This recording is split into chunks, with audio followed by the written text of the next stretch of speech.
Bonjour à toutes et tous, bienvenue sur ce nouvel épisode Meet the Expert, l'émission qui vise à vous présenter un métier afin de mieux envisager votre avenir professionnel. Aujourd'hui, j'ai le plaisir d'échanger avec Stéphanie Valerius de Béfort, gérante analyste crédit chez Score Investment Partners. Bonjour Stéphanie. Bonjour Léa. Merci d'être avec nous aujourd'hui. Alors, en quelques mots, pour recontextualiser un peu ton cadre de travail, tu es salarié chez Score, qui est une entreprise mondiale de réassurance, c'est-à-dire qui assure les assureurs, pour être un peu schématique, et plus précisément chez Score IP, qui est en fait la filiale de gestion de portefeuille du groupe, qui compte environ 80 salariés.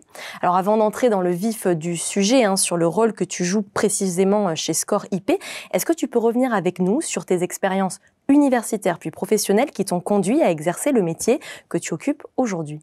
Oui, alors moi j'ai une licence d'économie de l'université Paris 1 Panthéon-Sorbonne, ainsi qu'un master 2 technique financière et bancaire de l'université Paris 2 Panthéon-Assas. Et à l'issue de mes études, j'avais deux principaux choix qui s'offraient à moi. Donc, soit celui de commencer vers les métiers de la banque, ou soit ceux de la gestion d'actifs. Donc moi, j'ai commencé ma carrière au sein d'une banque française, dans l'équipe placement privé, où j'accompagnais certains clients de la banque à lever des financements sur le marché de la dette privée auprès d'investisseurs institutionnels. Et au sein de cette expérience, il y avait deux principaux aspects qui se dégageaient de mon métier. Donc le premier, c'était un aspect plus commercial où on devait donc gagner des mandats pour réaliser le financement, donc en compétition avec d'autres banques. Et le deuxième aspect, c'était un aspect plus technique, analyse crédit, où on devait analyser leurs entreprises, leur business, l'historique, les opportunités, les risques, comment est-ce que cela se traduit dans les chiffres financiers. Et moi, je me suis rendu compte que c'était ce domaine-là, donc d'analyse crédit, qui c'était ce domaine-là sur lequel j'avais le plus d'intérêt. Donc c'est pour ça que j'ai décidé de m'orienter vers un poste dédié à l'analyse crédit dans une société de gestion d'actifs, et c'est comme ça que je suis arrivée chez Score Investment Partners en analyse crédit sur la dette à haut rendement. Alors, on verra plus tard pourquoi précisément ces missions-là que tu as particulièrement aimées dans tes expériences antérieures. Donc, c'est en 2020 que tu rentres chez Score IP. Alors, en quoi consistent tes missions à ce moment-là ? Alors, donc Score Investment Partners, donc c'est une société de gestion d'actifs. Donc, pour présenter un petit peu le métier, donc une société de gestion d'actifs, elle va collecter des fonds, et avec ces fonds-là, elle va construire un portefeuille de titres. Donc voilà, pour pouvoir faire fructifier ces fonds et générer du rendement. Donc moi, mon rôle en tant qu'analyste crédit, c'était de donner des recommandations d'investissement pour construire ce portefeuille de titres. Au sein de notre univers d'investissement. Donc nous, notre univers d'investissement, c'est la dette. Donc c'est de la dette d'entreprise à haut rendement.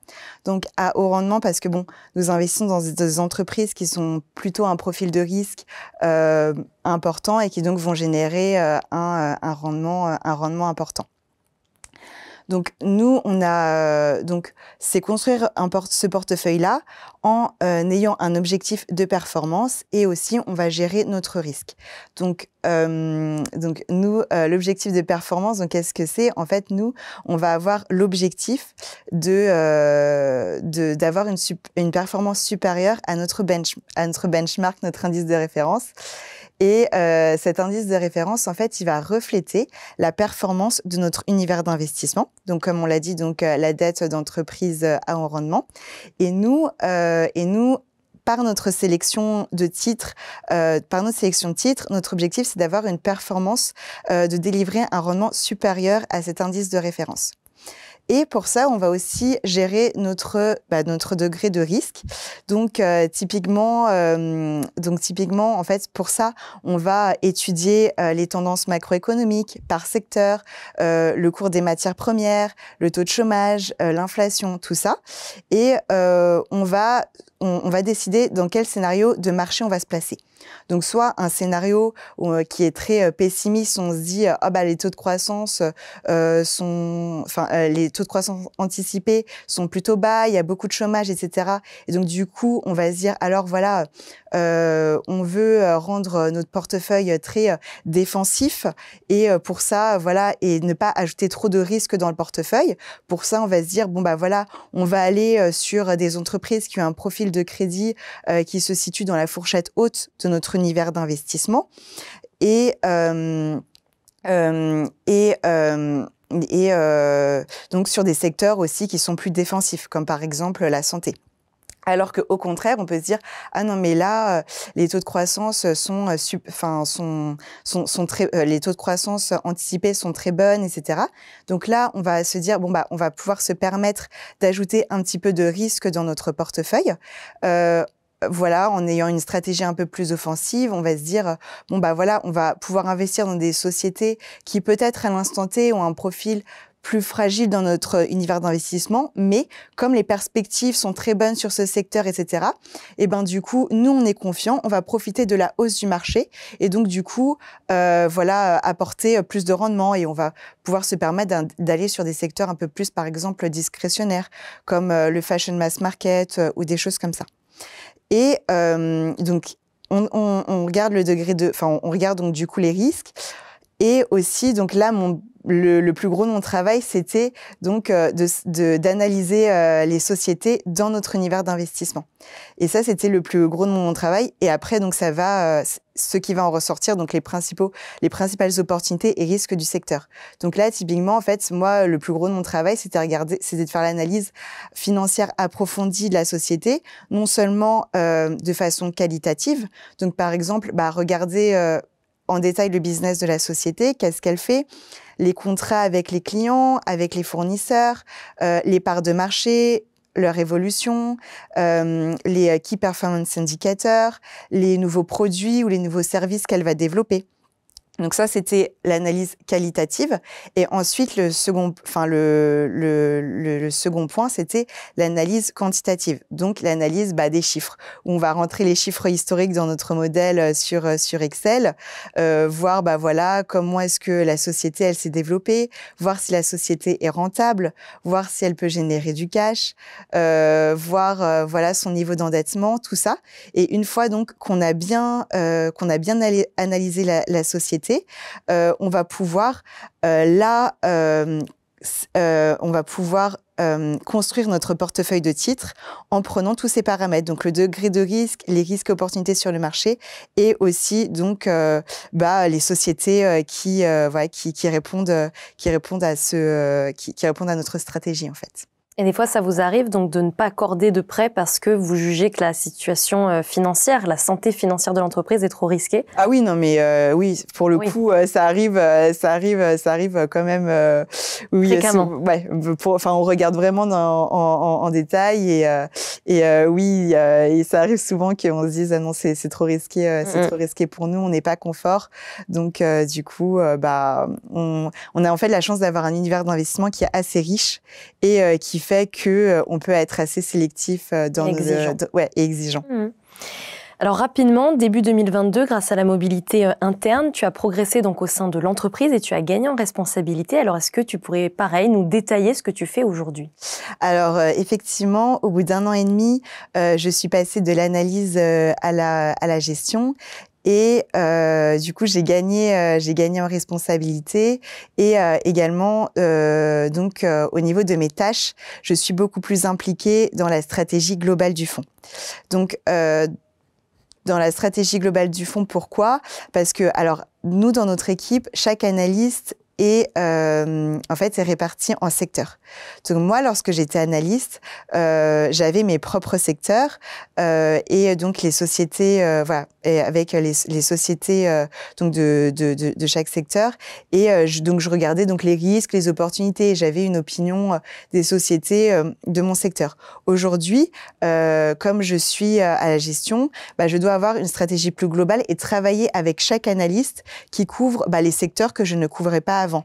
Et du coup, développer, donc élargir en fait mon champ de élargir mon champ de travail et du coup réfléchir avec chaque analyste des risques opportunités et aussi avoir un avis maintenant sur chacune des boîtes sur chacune des sociétés que l'on suit et pas uniquement celle de mon secteur. Donc ça, c'est le premier point. Et le deuxième point, c'est donc la montée en responsabilité, dans le sens où avant, quand j'étais analyste, c'était plus des recommandations d'investissement à la gestion. Donc voilà, j'allais voir les gérants, je pense que là, cette société, elle est bien par rapport, voilà, et alors qu'une autre, pas tellement. Aujourd'hui, c'est moi qui dois, j'ai un pouvoir de décision, donc c'est moi qui dois trancher, c'est moi qui dois trancher et prendre la décision d'investissement. Donc je n'ai plus ce rôle uniquement de recommandation, mais ce rôle de décision. Mmh. Et alors, tu parles de ton métier avec beaucoup de passion. Tu me disais que c'était une appétence un peu naturelle qui s'est un peu imposée à toi, finalement. Mais alors, qu'est-ce que tu aimes exactement dans ce métier-là? Alors, ce que j'aime dans ce métier, c'est la stimulation intellectuelle que ça m'apporte. Parce que tous les jours, on doit découvrir de nouveaux business, de nouvelles entreprises. Et en même temps, s'intéresser, avoir une opinion sur la macroéconomie, aussi suivre l'évolution du profil de crédit des sociétés dans lesquelles nous avons déjà investi, voir comment elles gèrent les tensions qui peuvent et les opportunités qui peuvent apparaître au sein de leur secteur, et aussi comme on est sur un marché coté, voir les prix et suivre les prix des différents titres sur le marché. Donc en fait, c'est cette variété de tâches et cet apprentissage permanent qui fait que qui rend mon métier stimulant et qui fait que voilà, je m'ennuie jamais et que j'apprends tous les jours. Et ce qui est très intéressant aujourd'hui, c'est que vous prenez de plus en plus en compte des critères extra-financiers, donc qui prend en compte la dimension environnementale, sociale, humaine, l'impact que les entreprises vont avoir aussi sur leur environnement. J'imagine que ça apporte également du sens à ton quotidien. Ouais, effectivement. Nous, c'est quelque chose qui est très important chez nous. Donc, c'est effectivement la dimension ESG au sein de notre processus d'investissement. Donc là, aujourd'hui, au sein de notre fonds, on est au sein de notre fonds d'investissement, on est obligé d'intégrer ces critères extra-financiers, donc en E, environnemental, en S, social, et en G, gouvernance. Donc par exemple, l'aspect environnemental, ça va tenir compte de l'empreinte carbone des sociétés dans lesquelles on investit. Le S, ça va être tout ce qui est social, donc par exemple le bien-être des salariés au travail. Et G, donc tout ce qui concerne la gouvernance, par exemple la diversité et dans le board, donc par exemple le pourcentage de femmes qui sont dans le board. Et c'est vrai qu'aujourd'hui, c'est quelque chose aussi qui rend, qui rend aussi notre métier qui enrichit en fait notre domaine,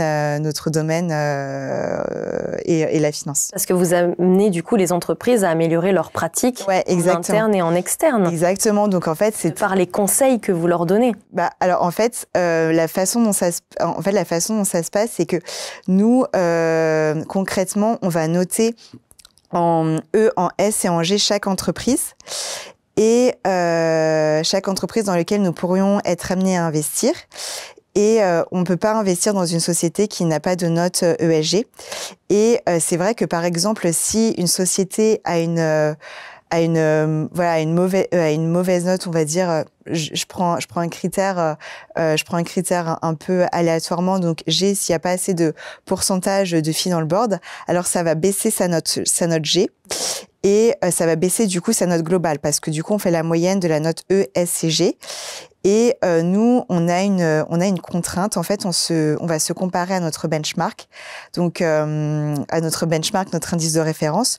En fait il faut que nous ayons la même note globale ESG que notre benchmark, sachant que nous, notre méthode de calculation pour le fonds est plus contraignante que notre benchmark. Ce qui fait que, in fine, on doit avoir une exposition au risque extra-financier qui sera inférieur à notre benchmark.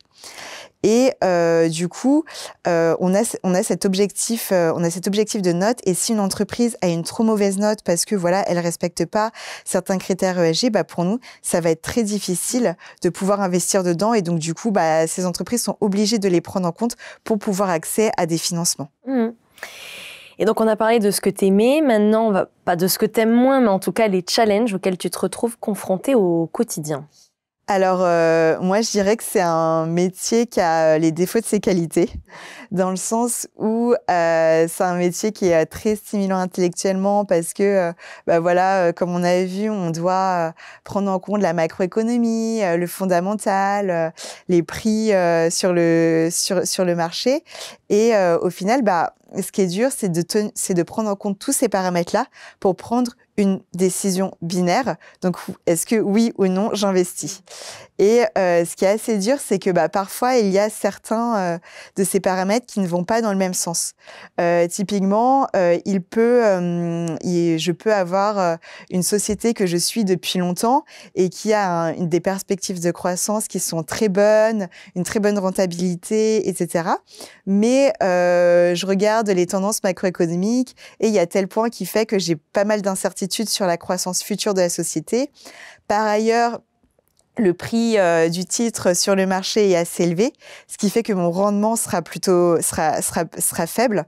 Et donc, du coup, je me dis, même si j'aime beaucoup cette société, que voilà, j'ai envie encore d'investir dedans, je dois prendre en compte les autres critères qui font que finalement je suis pas sûre que je vais pouvoir continuer en fait à investir dans cette société. Donc je dirais que c'est ça l'aspect le plus challenging. Après nous, ce qui va nous aider au quotidien pour prendre ces décisions d'investissement et faire face à ce challenge-là, ça va être que, comme on le disait, on a un univers d'investissement qui est très large et très riche, et ce qui fait qu'on peut comparer deux titres, donc deux sociétés entre elles.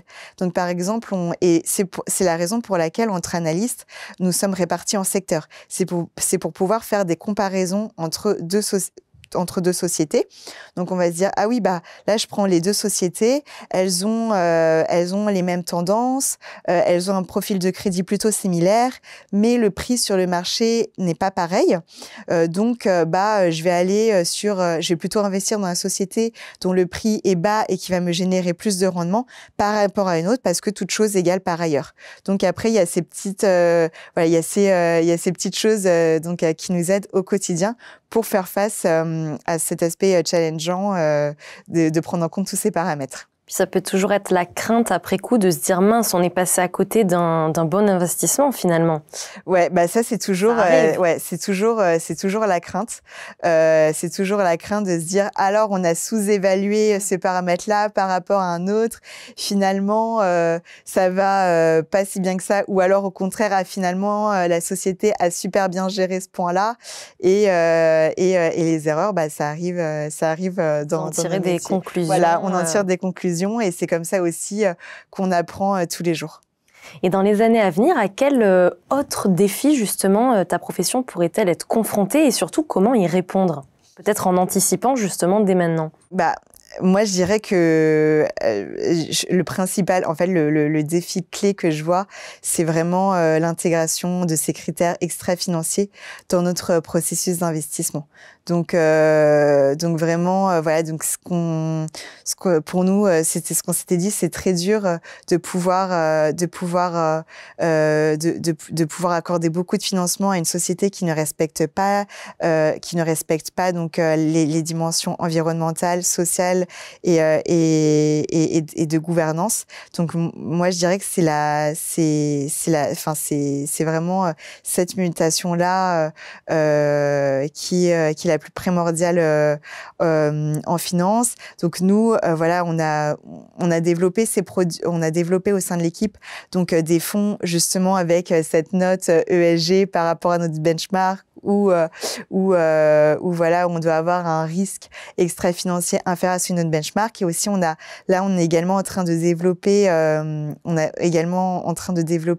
donc une nouvelle stratégie de rendre un de nos fonds low carbone. Donc là, c'est vraiment la dimension E, où on va mesurer l'empreinte carbone du fonds et pareil, le comparer à notre benchmark. Donc là aujourd'hui, c'est vrai que tout sur nos fonds, c'est vraiment on travaille vraiment sur cette intégration des critères extra-financiers. Et toi, maintenant, pour revenir un peu sur toi, à titre personnel, quelles sont tes perspectives d'évolution dans les années à venir, aussi bien horizontalement que verticalement ? Alors verticalement, donc déjà j'ai eu l'opportunité déjà au bout d'1 an et demi de passer de l'analyse à la gestion, où j'ai pu travailler sur la stratégie plus globale du fonds et monter en responsabilité. Après, voilà, j'ai toujours la possibilité de pouvoir monter encore plus en responsabilité. Donc, par exemple, là, je travaille vraiment sur la stratégie du fonds, les secteurs, etc. Et je dirais que l'évolution verticale qui est encore possible aussi pour moi, ça va être de pouvoir faire plus de rendez-vous avec des clients, de travailler sur de nouveaux produits d'investissement.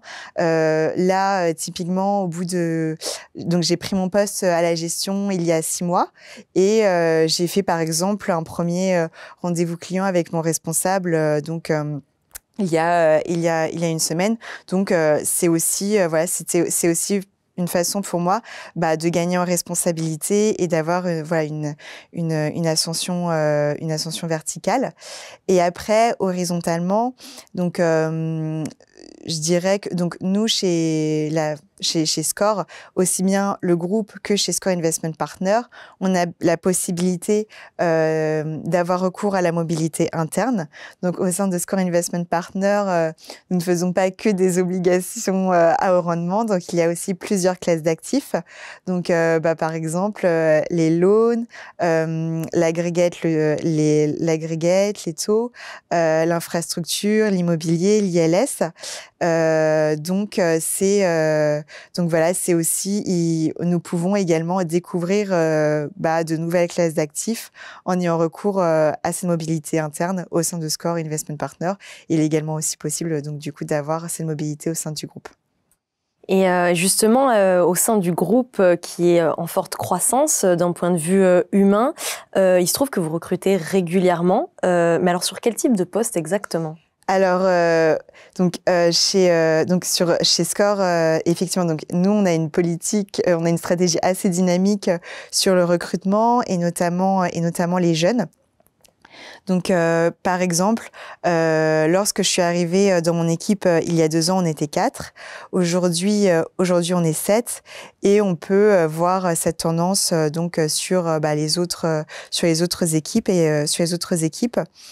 Donc après, chez Score Investment Partners plus particulièrement, donc il y a différents types de postes que nous pouvons offrir. Donc soit la gestion, donc où je fais partie, où voilà, on aura plus soit des postes en gestion de portefeuille, enfin en tant que gérant de portefeuille, ou alors en tant qu'analyste sur les différentes classes d'actifs qu'on a évoquées tout à l'heure. Après, donc il y a aussi d'autres types de postes proposés où on recrute régulièrement, comme par exemple le développement et le marketing, le risque, la compliance, les fonctions support qui intègrent par exemple les métiers liés au reporting ou au middle office. Donc on recrute régulièrement sur tous ces types de postes-là. Donc nous, toutes nos offres sont disponibles sur le site du groupe Score ou alors sur les plateformes de recrutement comme Job Teaser, Welcome to the Jingle ou LinkedIn. Et dans l'idéal, ces personnes donc, qui nous écoutent et qui veulent candidater, de quel bagage universitaire doivent-elles disposer, mais aussi de quelle qualité humaine, puisque chez Score IP, les soft skills, les compétences humaines sont aussi très importantes. C'est ça. Alors, chez Score Investment Partners, je dirais que le bagage classique, c'est un Master 2 en spécialité finance au sein soit d'une université ou soit d'une école de commerce. Et sur tout ce qui est soft skill, la première chose, c'est la curiosité. La deuxième chose, donc, c'est la rigueur. Donc, par exemple, voilà, il faut que les chiffres dans le modèle soient bien remplis, que les contrats soient bien analysés pour pas prendre de décisions d'investissement sur des bases qui seraient faussées. Donc, l'esprit d'équipe aussi, parce qu'on réfléchit tous ensemble. Donc, en collectivité et aussi donc l'esprit critique, avoir un avis sur ce dont on travaille. Et concrètement, à quoi doivent s'attendre les jeunes qui nous écoutent lors du recrutement? Est-ce qu'il y a plusieurs étapes? Est-ce qu'ils peuvent espérer une réponse rapide sur un marché souvent tendu? Alors dans le processus, donc il y a deux principales étapes. Donc la première, ça va être la rencontre avec les équipes opérationnelles. Et là, voilà où on va rencontrer le candidat. Et s'il y a de l'intérêt, mais que ce soit s'il y a intérêt donc des deux côtés, que ce soit nous de notre côté employeur et également du candidat quand on va lui expliquer les tâches, les missions, etc. Et du coup la deuxième étape, ça va être la rencontre avec les ressources humaines. Et sinon, en termes de délai, alors il n'y a pas vraiment de règles. Donc s'il y a un intérêt des deux côtés et si l'étape des ressources humaines est validée, dans ce cas-là, on peut donner une réponse qui est assez rapide. Et ce qui est intéressant, ce qu'il faut souligner, c'est que souvent, à l'issue des stages, des alternances, vous recrutez, vous offrez des opportunités aux jeunes et même des fois, quand c'est pas forcément possible tout de suite, vous avez tendance à bien identifier justement vos profils, ceux avec du potentiel, et vous les rappelez parfois ultérieurement. Oui, exactement. Donc nous, on a eu plusieurs cas comme ça au sein de Score Investment Partners. Donc quand il y a des postes, quand il y a des recrutements, donc on va favoriser aussi forcément les stagiaires, les alternants qu'on connaît déjà. C'est du bon travail. Voilà, c'est ça, exactement. Et après, nous, il y a eu plusieurs cas où même s'il n'y a pas eu de poste sur le moment à l'issue du stage, on a rappelé les candidats 1 an, 2 ans après pour leur proposer le travail. Et il y a même eu un cas où on a attendu que la personne était en césure et on a attendu qu'elle finisse sa césure pour lui proposer un poste. Donc voilà, c'est quand même, on va vraiment favoriser les personnes qu'on connaît déjà. C'est toujours bon à savoir, ça montre que l'investissement finit par payer, même si c'est pas tout de suite, que vous oubliez pas les jeunes qui travaillent pour vous au moment où ils terminent leur stage ou leurs alternances. Ouais, c'est ça. Merci Stéphanie pour ton témoignage inspirant, plein de passion qui va, je suis certaine, apporter des éléments de réponse aux jeunes qui nous ont écoutés aujourd'hui. Merci à toi.